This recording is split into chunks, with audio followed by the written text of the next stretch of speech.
free, subscribe our channel and click the bell icon so that you will get update with our latest video.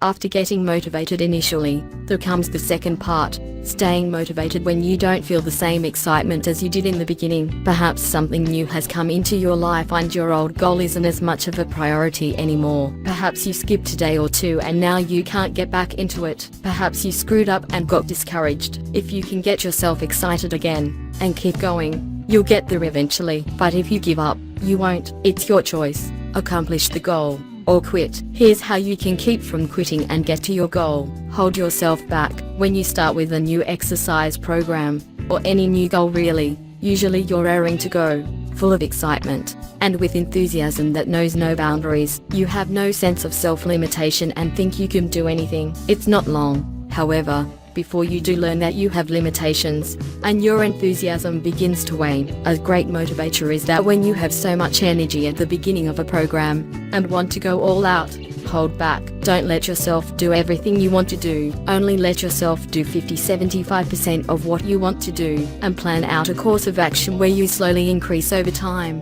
1. For example, go for mini goals. Sometimes larger or longer term goals can be overwhelming. After a couple weeks, we may lose motivation, because we still have several months or a year or more left to accomplish the goal. It's hard to maintain motivation for a single goal for such a long time. Solution: break it down into smaller goals along the way. Just start. There are some days when you don't feel like heading out the door for a run, or figuring out your budget, or whatever it is you're supposed to do that day for your goal. Well, instead of thinking about how hard it is, and how long it will take, tell yourself that you just have to start. Don't wait until you feel like doing whatever it is you need to do. Stay accountable. If you've committed yourself publicly, through an online forum, try WikiHow chat forum, on a blog, in email, or in person. Stay accountable to that group of people. Commit to report back to them daily, or something like that, and stick to it. That accountability will help you to want to do well, because you don't want to report that you've failed. Find like-minded friends. Staying motivated on your own is tough, but if you find someone with similar goals,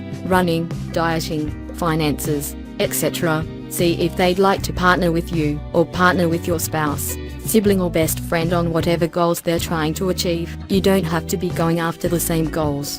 As long as you are both pushing and encouraging each other to succeed. Other good options are groups in your area. Be part of a running club, for example, or online forums where you can find people to talk to about your goals. Chart your progress. This can be as simple as marking an X on your calendar, or creating a simple spreadsheet, or logging your goal using online software. But it can be vastly rewarding to look back on your progress and to see how far you've come, and it can help you to keep going. You don't want to have too many days without an X. Now, you will have some bad marks on your chart. That's okay. Don't let a few bad marks stop you from continuing. Strive instead to get the good marks next time. Reward yourself often for every little step along the way. Celebrate your success, and give yourself a reward. It helps to write down appropriate rewards for each step, so that you can look forward to those rewards. By appropriate, this means 1. It's proportionate to the size of the goal. Don't reward going on a 1-mile run with a luxury cruise in the Bahamas.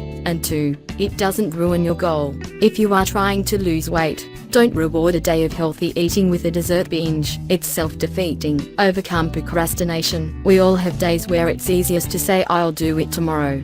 You may see procrastination as laziness, and sometimes it is. However, a lot of times it's about having such an impossible standard for yourself that you know you can't attain it, and therefore you don't want to try. Instead, try some of these procrastination banishing tactics. Get a coach or take a class. These will motivate you to at least show up, and to take action. It can be applied to any goal. This might be one of the more expensive ways of motivating yourself, but it works. And if you do some research, you might find some cheap classes in your area, or you might know a friend who will provide coaching or counseling for free.